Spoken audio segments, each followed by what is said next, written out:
जय हिंद।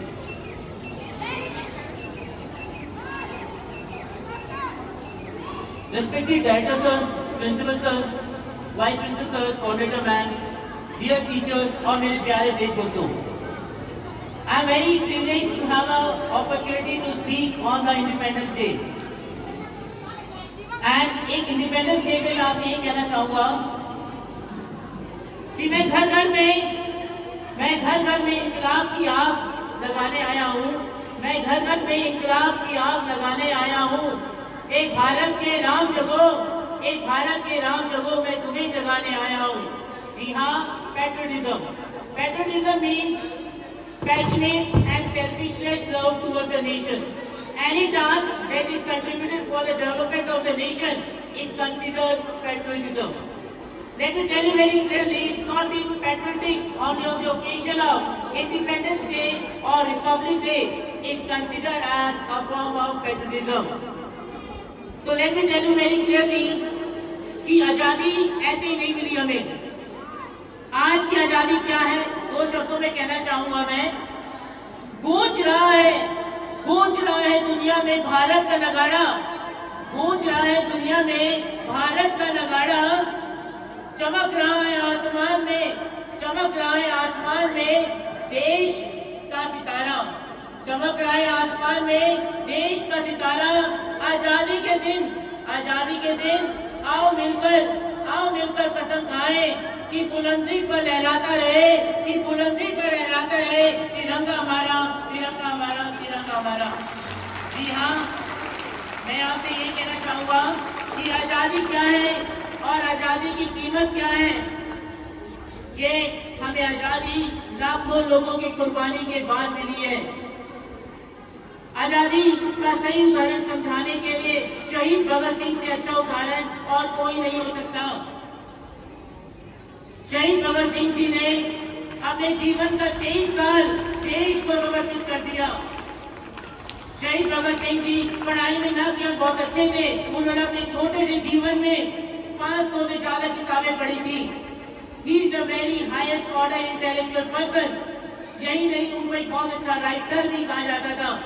उनके द्वारा लिखे गए आर्टिकल उस समय की प्रसिद्ध मैगजीन अकाली, कीर्ति, वीर अर्जुन और प्रताप जैसी मैगजीन में प्रकाशित किए जाते थे। भगत सिंह जी ने बहुत अच्छी बात कही थी, बम और पिस्तौल से क्रांति नहीं आती, बम और पिस्तौल से क्रांति नहीं आती। क्रांति की लहर विचारों की सोच को तेज करने से आती है, विचारों की सोच को अच्छी बनाने से आती है। जी हाँ, आप सभी जानते हैं कि हमारे आदरणीय महात्मा गांधी जी ने जब दांडी मार्च किया था और 12 मार्च 1930 से 6 अप्रैल 1930 के बीच में, जिसके कारण उन्हें सभी ने अवश्य आंदोलन स्टार्ट करना पड़ा और उस आंदोलन को रोकने के लिए गांधी इरविन समझौता भी आया। और इसी दौरान लाहौर षड्यंत्र में भगत सिंह, सुखदेव और राजगुरु जैसे हमारे देश के 20 सपूतों को फांसी पर लटका दिया गया। और वो दिन वो काला दिन था जिससे हमारे देश के 3 वीर शहीद हुए थे, हमारे देश में क्रांति भी जगा के गए थे, हमारी आंख खोल के भी गए थे। एक सोचने की बात है कि हमें सोचना चाहिए, ये 3 वो हस्तियां हैं जिन लोगों को फांसी के लिए 24 तारीख निर्धारित की गई थी, लेकिन जिस तरीके की लहर, जिस तरह की क्रांति उन्होंने पूरे देश में फैलाई, उससे अंग्रेजों के दिनों दिन और रातों रात हाथ पांव लगे। उन्होंने उन्हें एक दिन पहले ही और पहली बार मध्य रात्रि में रात के दिन किसी को फांसी पर लटकाया गया। वो हमारे देश के 3 वीर भगत सिंह, सुखदेव और राजगुरु जी है। भगत सिंह जी एक बात हमेशा अपनी किताब में लिखे गए हैं, मैं आपसे शेयर करना चाहूंगा। इस कदर वाकिफ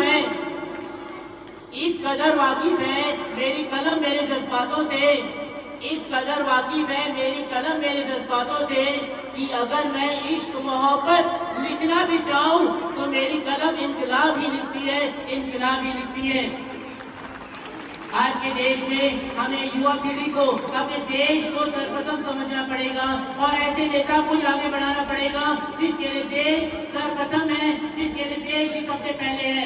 क्योंकि देश अगर सुरक्षित है तो हम सुरक्षित हैं। हमारे द्वारा जोड़ी गई सारी पूंजी बेकार है अगर हमारा देश सुरक्षित नहीं है।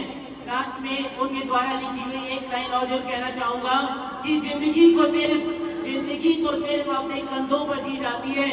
जिंदगी तो सिर्फ अपने कंधों पर जी जाती है, दूसरों के कंधों पे तो सिर्फ जनाजे उठाए जाते हैं। दूसरों के कंधे पे जनाजे उठाए जाते हैं। जी हाँ मेरे प्यारे दोस्तों, प्यारे बच्चों, हमें समझना पड़ेगा कि हमें आत्मनिर्भर बनना होगा और अपनी जिम्मेदारी खुद लेनी पड़ेगी। ना किसी माँ बाप के भरोसे पे, ना किसी दोस्त के भरोसे पे ना पढ़ाई की जाती है, ना जीवन में लक्ष्य पाया जाता है। स्वयं अपने ऊपर विश्वास रखें। और लास्ट में एक बात कहते जाऊंगा कि महात्मा गांधी जी को राष्ट्रपिता का दर्जा देना बहुत अच्छी बात है, लेकिन हमारे शहीद भगत सिंह जी को राष्ट्रपूत का दर्जा देना भी बहुत जरूरी है। और आज से ही मैं इस राष्ट्रपूत भगत सिंह जी को सलामी देता हूँ। जय हिंद, जय भारत।